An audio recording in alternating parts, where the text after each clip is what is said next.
今日有一個差唔多1000尺嘅單位開工啦。我哋第一日就係拆嘢先啦。呢度就非常大呢個單位。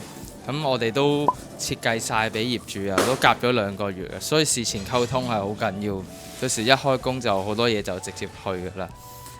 就偷咗啲時間鏟咗少少油漆先，之後而家我哋就拆嘢啦，師傅都過晒嚟。咁我期待過年前有一個好靚嘅單位俾大家睇到。不過拆嘢好大塵呢，我就走人先，去下一個單位。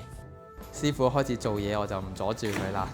每次拆嘢呢，可以停到鹹水，最好就停鹹水。如果唔係唔小心打爆咗呢，就會令到樓下水浸㗎啦。好啦，而家嚟到第2個大單位啦。呢個單位都做咗好耐，因為呢度始終面積比較大。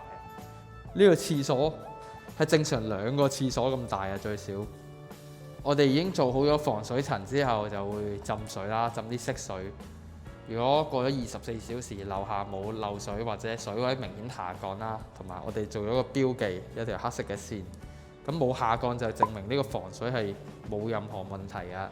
呢個單位就係星哥幫我做嘅，另外一個單位就係分師傅幫我做。因為始終單位多就師傅多㗎啦。下集再見啦〜